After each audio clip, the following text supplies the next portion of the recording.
अरमान और कटारिया से मुझे लगता है नहीं बनेगी, बाकी मेरे को तो लगता है सबसे बनेगी मेरी। विशाल मेरा दोस्त है बहुत अच्छा। हम्म फिर हम्म। बाद में सना सुल्तान, जैसे भी सपोर्ट करूंगा पर कटारिया की तरह सपोर्ट तो नहीं करूंगा। मतलब वो जो किया मैं वो तो नहीं करूंगा, काम धंधा है नहीं तो। ट्रोल करने वाले लोगों को कुछ बोल के मतलब नहीं है, ये सब हम्म। इलिटरेट जाहिल लोग हैं। सबसे गलत कास्टिंग किसकी लगती है आपको? दीपक भाई। सो अदनान, सबसे पहले बहुत बहुत कॉन्ग्रेचुलेशंस। बिग बॉस ओटीटी 3 में जा रहे हैं आप। एंड आई एम श्योर आपने कुछ झलकियां तो देखी होंगी, if not the full season. मैं आपको बता देती हूँ, not to make you nervous, but ये सीजन को अब तक का सबसे बोरिंग सीजन कहा जा रहा है। क्या आपकी एंट्री होने के बाद यू विल मेक श्योर कि uh, ये एक एंटरटेनिंग सीजन बन के ही खत्म होगा? Yes sure. दाल में तड़के की कमी थी, वो तड़का लगने वाला है। जी। तो अभी होने वाला है, धमाल होने वाला है कुछ। Right right right. बट मुझे एक बात बताइए कि आप एज अ वाइल्ड कार्ड जा रहे हैं, ठीक है? एंड ऑफ कोर्स जब एक वाइल्ड कार्ड जाते हैं, चांसेस कि वो लोगों के दिल में अपनी जगह बना पाए एंड फिर शो जीत पाए वो थोड़े कम होते हैं। तो आप शो में पहले से ही क्यों नहीं गए थे, या पहले से प्लान था कि आप एज अ वाइल्ड कार्ड जाएंगे? नहीं, पहले से प्लान तो नहीं था, स्टार्टिंग से ही जाने वाला था। जी। फिर बाद में सामने से कुछ रिवर्ट आया नहीं, तो और मैं भी मेरी चीज़ों में बिजी हो गया।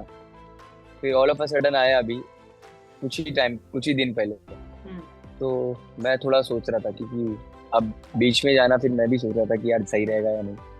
फिर मैंने अभी बारिश का भी टाइम है, कंटेंट क्रिएशन उतना होगा नहीं, तो एक काम करता हूँ चले ही जाता हूँ, मज़ा आ जाएगा। और वैसे भी मेरे बहुत सारे लोग जानते भी है मेरे को अंदर जो है। जी, कौन कौन आपको जानता है, अगर किसी का नाम बता पाए तो? विशाल मेरा दोस्त है बहुत अच्छा। हम्म फिर हम्म। बाद में सना सुल्तान। फिर नेजी के साथ मैंने एक रील शूट किया है, उसका सॉन्ग आया था, एक 1 मिनट म्यूजिक वीडियो था, मैंने एक रील शूट किया है। फिर सना मकबूल, एक बहुत सारे लोगों से म्यूचुअल फ्रेंड है, मतलब अली नोचंद और विकी भाई। तो दुबई में हम लोग सब मिले थे, तो वही सबसे हाय हेलो सना से भी है। जी जी जी।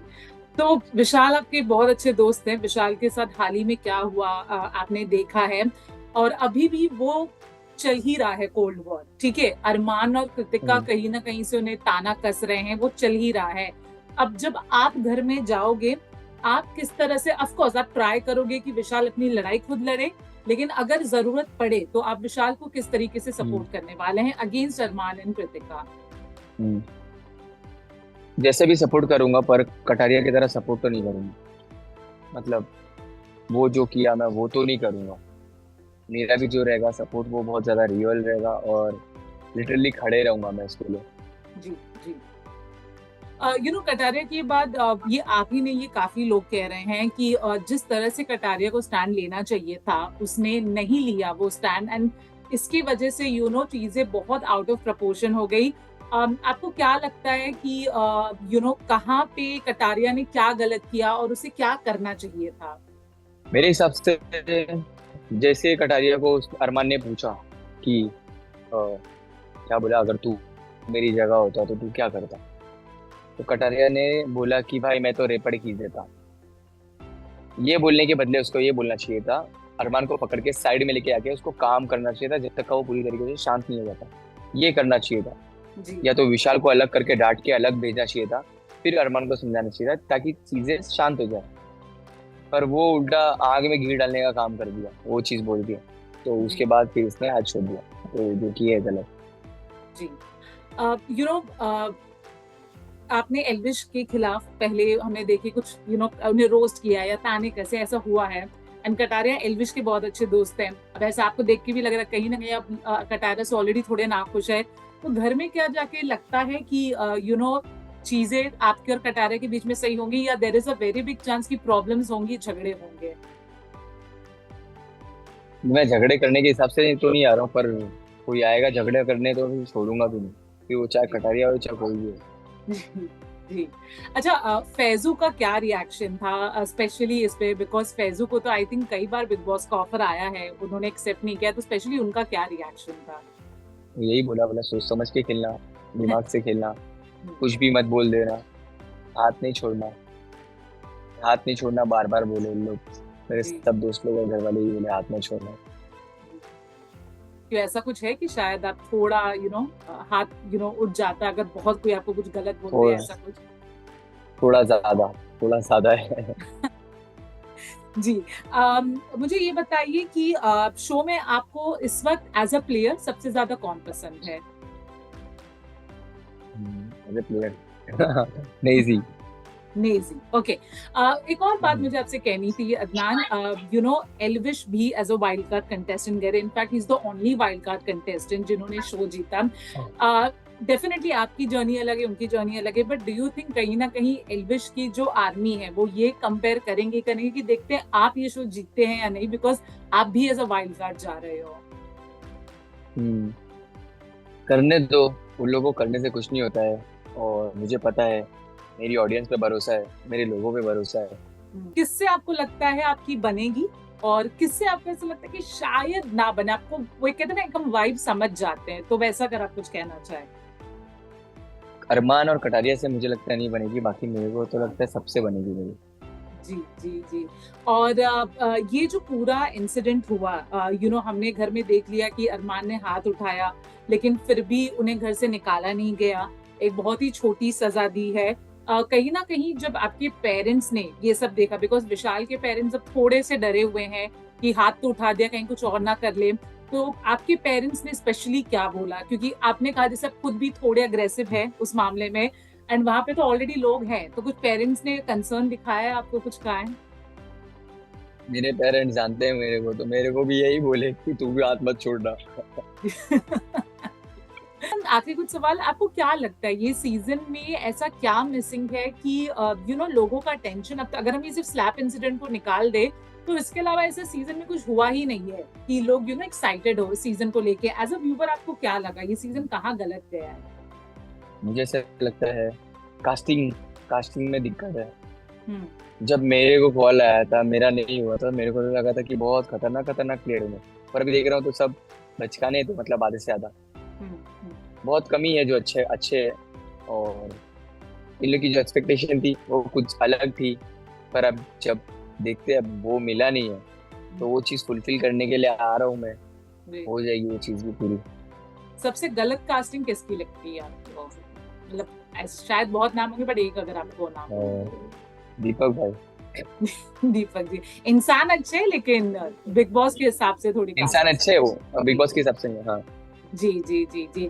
चलिए ठीक है अदनान, अच्छा लास्ट पूछना चाहेंगे, घर में बहुत सुंदर सुंदर लड़कियां भी हैं, ऑफ कोर्स जो मैरिड है हम उनकी बात नहीं करें, लेकिन जो सिंगल है, क्या लगता, कौन आपको पसंद है? Not love, I am not saying asking love angle, but किसको स्क्रीन पे देखना आपको जेन्युइनली अच्छा लगता है? इसको भी नहीं, मैं मेरी वाली को देखता हूँ और किसको नहीं देखता। ओके ठीक है। और ये अरमान, पायल और कृतिका पे ये जो पूरा मुद्दा उठा है, ये पूरा एज अ व्यूअर देख के क्या लगता है कि कहीं ना कहीं अरमान, कृतिका और पायल का ये पहले से ही सोची समझी साजिश थी कि कुछ ऐसा शो में करना ही है कि हम कंट्रोवर्सी में आ जाए? क्योंकि देखिए, जैसे आप कह रहे हैं कि मैं अग्रेसिव हूँ, लेकिन मुझे भी पता है अगर मैं हाथ उठाऊंगा तो मैं रूल तोड़ूंगा, ये सेम बात अरमान को भी पता होगी, बट फिर भी उन्होंने हाथ उठाया, जबकि कोई बहुत बड़ी बात नहीं हुई थी। तो डू यू थिंक कहीं ना कहीं ये प्लान था? नहीं, मेरे को तो नहीं लगता प्लान था। हम्म, प्लान वाली चीजें तो नहीं लग रही है, पर बोल नहीं सकते, कुछ भी बोल नहीं सकते इस चीज को। जी। प्लान तो नहीं लग रहा था मेरे को। मेरे राइट को पूछेगा आप पर्सनली, तो मेरे को नहीं लगता प्लान था। Right right right. ओके, और आखिरी सवाल ये है कि स्पेशली अरमान की अगर मैं बात करूं, तो आई डोंट नो आप कितना जानते हैं, लेकिन चलिए मैं आपको बता रही हूँ, आई एम श्योर आप जानते हैं कि उनकी ऑलरेडी 3 शादियां हो चुकी है, बट अब 3-4 दिन पहले ये सुनने में भी आया था कि उनपे रेप के एलिगेशंस भी लगे हैं, जिसकी वजह से सोशल मीडिया में काफी ज्यादा ये बात फैली है कि बिग मेकर्स जो है, जस्ट बिकॉज अपने शो के लिए वो दायरा भूल जा रहे हैं और वो किसी को भी कास्ट कर रहे हैं, which is a very wrong example. तो उस पर आप क्या कहना चाहते हैं? अभी ये तो देखो शो वाले के ऊपर है, उन लोग की एक्सपेक्टेशन कुछ अलग रहते होंगे, पर उन लोग आके यहाँ पे कुछ और कर देते होंगे, मेरे को ऐसा लगता है। हम्म कि जो एक्सपेक्ट नहीं करते वो चीज़ हो जाती है। अभी फ्रस्ट्रेट हो जाता है इंसान एक घर में आके कि, और वही घर में रहना है, वैसे ही लोगों का मुंह देखना है वापस से, जिन लोगों को नहीं खड़ा करे हुए, तो वैसी चीज़ हो गई रहेगी। पर ये सब कुछ प्लान नहीं होएगा। और इन लोग की भी एक्सपेक्टेशन कुछ और होगी और मिला कुछ और, ऐसा हो गया रहेगा मेरे को लगता है। जी जी जी। अच्छा, so on this note Adnan, thank you so much. आप घर में जाएंगे एंड वी होप आप बहुत अच्छा करें, आप कमाल करें। लेकिन ऑफ कोर्स जैसे कि आप जानते ऑलरेडी आपकी और एल्विश की एक जंग छिड़ी हुई है। हमने देखा है कि एल्विश के फैंडम जब ट्रोल करने पाए तो बहुत ज्यादा ट्रोल करते हैं। उस ट्रोलिंग के लिए आप कितना ज्यादा तैयार हैं, क्या माइंड में लेके जा रहे हैं? ये ट्रोलिंग बचपन से चलते आई है। ओके। और ये वेले लोग हैं, ये सब वही लोग हैं जो रिचार्ज करने के लिए पैसा मांगते हैं, जोड़ जोड़ के रिचार्ज करते हैं, काम धंधा है नहीं। तो ट्रोल करने वाले लोगों को कुछ बोल के मतलब नहीं है। ये सब इलिटरेट जाहिल लोग हैं जो वेले हैं, लाइफ में कुछ नहीं करते। और बहुत सालों से चलते आया ये चीज। उन लोगों का पर्सपेक्टिव पर चेंज हो जाएगा, मुझे ऐसा लगता है कि शो में देखेंगे जब एक्चुअल में मैं कैसा हूँ, तो लोगों का एक जो माइंडसेट है पहले से, जो रोस्टिंग के वीडियोस वगैरह देख के बन गया है, मुझे ऐसा लगता है एज ए पर्सन जब उन लोग मुझे देखेंगे 24/7 कैमरे में, तो उन लोग का पर्सपेक्टिव चेंज हो जाएगा और उन लोग भी मुझे पसंद करेंगे। वेल वी होप अदनान ऐसा ही हो। चलो, wishing you all the best. We do hope कि आप चाहे जीते या फिनाले तक जाए, आपकी जर्नी बहुत खूबसूरत हो और आपको भी बहुत ज्यादा मजा आए। Thank you so much for this interview. Thank you so much. Take care, bye bye.